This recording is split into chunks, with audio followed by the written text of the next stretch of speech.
Buenos días, mi nombre es Sofía Feta y hoy estoy junto a mi abuelo, Arnaldo González. Él estudió educación en la Universidad Central de Venezuela, al igual que estudió leyes en la Universidad Santa María. Mientras estudiaba solía trabajar para aportar económicamente en su casa.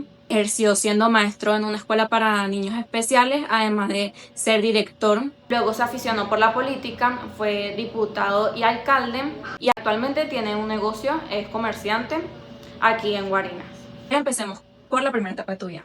Estudiar una carrera universitaria y trabajar al mismo tiempo para aportar en tu casa económicamente es exigente. Entonces, ¿cómo era tu rutina en esos años? Bueno, primero que nada, déjame agradecerte la entrevista. Bueno, me inicié como un trabajador de la Administración Pública Nacional, con el Instituto Nacional de la Vivienda, y siendo trabajador allí, preinscrito en la Universidad Central de Venezuela, comencé mis clases de educación en la Escuela de Educación de dicha universidad. Eso fue en los años 1970, en la década del 70. Visto que para poder estudiar tenía que trabajar forzosamente porque en la casa no podían sufragar gastos por ese concepto, bueno, me sentí, digamos, atraído por los turnos que ofrecía la Escuela de Educación, que para entonces era turno de la mañana, turno de la tarde, turno de la noche. Y me inicié en los turnos de la noche. O sea, que salías a trabajar en la mañana y luego en la noche estudiabas. Correcto. Y llegabas a eso de tu casa como a las 7 de la noche. No, que va. Las clases comenzaban a las 6 de la tarde y terminaban a 9:30, 10 de la noche. A esa hora salía de la universidad. Si conseguía cola con alguno de los compañeros de clase, me dejaban en la Plaza Venezuela y de allí tenía que ir al terminal del Nuevo Circo a tomar el último bus de la noche y llegaba a mi casa aproximadamente 10:30 de la noche, 11 de la noche. ¿Y dónde sacas la energía para trabajar al mismo tiempo que estudiabas? Bueno, todo joven tiene energía. Todo propósito merita un esfuerzo, un sacrificio. Entendía que si quería lograr una meta académica, tenía que hacer un gran esfuerzo. Es todo un sacrificio. Al final terminaste formándote en educación y en derecho. ¿Cuál de las dos carreras estudiaste primero y qué te llevó a sumergirte en la otra? Bueno, primero egresé de la Escuela de Educación de la Universidad Central de Venezuela en el año 76. Comencé mi carrera una vez graduado como profesor por hora en un liceo local, pero previamente había sido maestro en escuela primaria. Después, en el año 90, ya estaba haciendo carrera política. Para entonces era concejal en el municipio Plaza. En el año 90 comencé a estudiar Derecho porque me apasiona la política bien hecha, la política con mayúscula, y entendía que un político tenía que tener formación en Derecho, porque la política está basada en normas, en legislación, en entendimiento de la sociedad, y un político que pretenda hacer normas locales, como es las ordenanzas municipales, tiene que tener formación en leyes. Entonces, por esa razón, siendo concejal, me inicié a estudiar Derecho en la Universidad Santa María. ¿Y cómo sientes que se complementan la educación con las leyes? Bueno, mira, impartir docencia eh, es un compromiso social. Y para actuar en sociedad significa que tienes que compartir. Y compartir significa que tienes que entender a la sociedad, saber apreciar los eventos sociales. Y para eso tienes que verificarlos en lo que es la Constitución Nacional, que es la máxima norma, entender las leyes nacionales, ejemplo, entender la ley de educación. Ok, continuando a otra etapa posterior de tu vida, fuiste director mucho antes de antes de entrar en la política. Entonces, ¿qué te enseñó el contacto directo con los estudiantes y la familia, que luego te sirvió para gobernar como alcalde y en tu puesto como diputado? Yo he compartido la actividad política y la actividad profesional simultáneamente. A mí me induce entrar en la lucha política o en la participación política un hecho que sucedió en casa, siendo estudiante de bachillerato. Cuando la policía política de entonces, año 67, por un chisme político, procedió a allanar nuestra vivienda.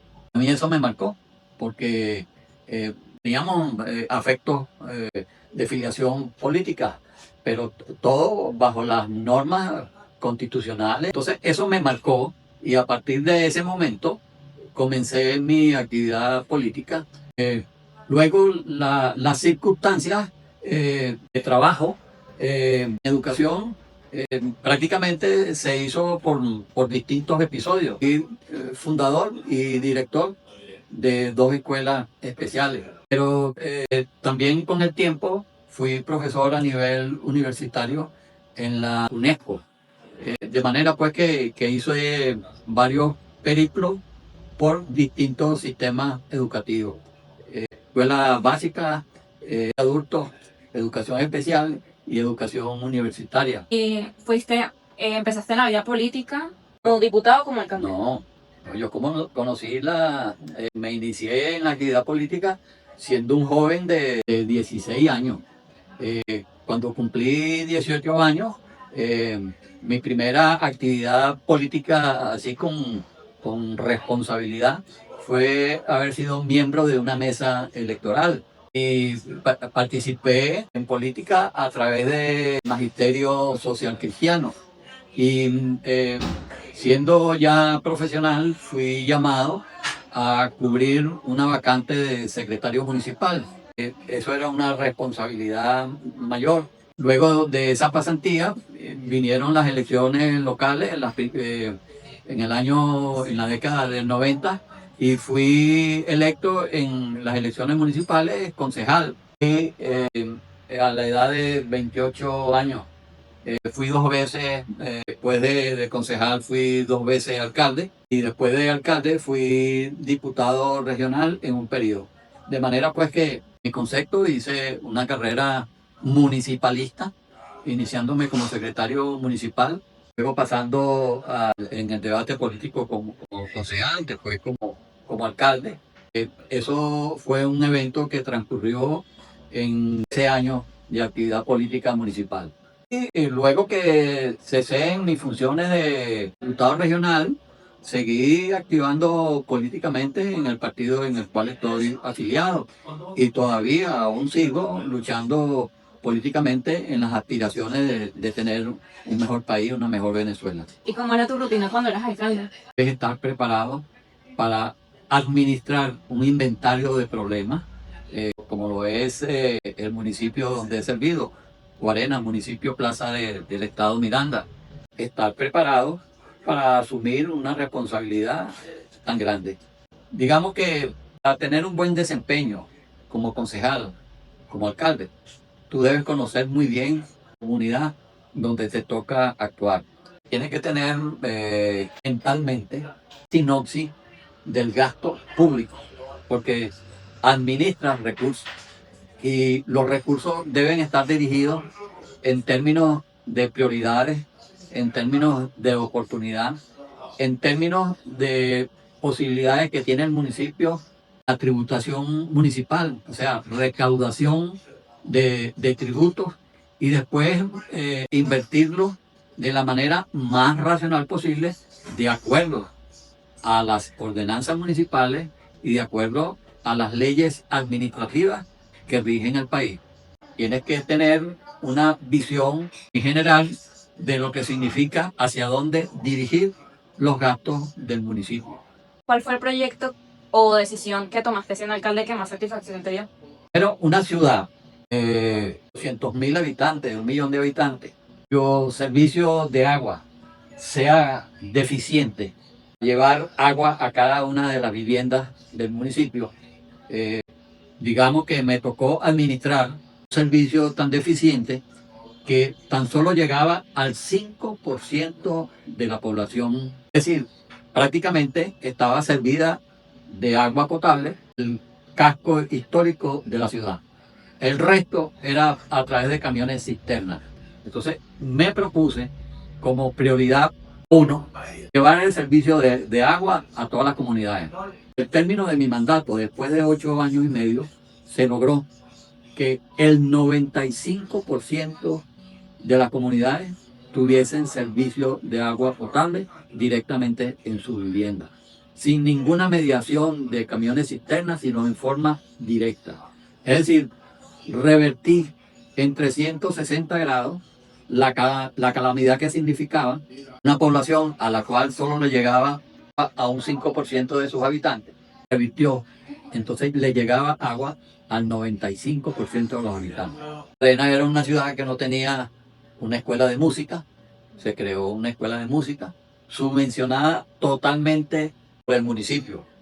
Luego ya al final de la gestión se le solicitó colaboración a la Compañía Nacional de Música y con el maestro Abreu, y se consiguió que ellos asumieran esa responsabilidad.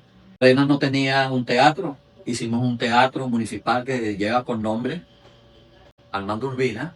Estas necesidades para mí eran como un compromiso indispensable a resolver, y tuve la fortuna, tuve el orgullo de haberlo logrado. Después de haber ocupado cargos públicos con tanta relevancia, hoy te dedicas al comercio. ¿Qué te llevó a ese mundo? Cuando yo concluyo mis tareas, cuando voy a la entidad educativa, Miranda, para que me asignaran de nuevo mi responsabilidad como educador, eso no fue posible. Y traté de hacer distintas diligencias, pero nunca se concluyó de una manera exitosa. El tiempo avanza y necesito trabajar.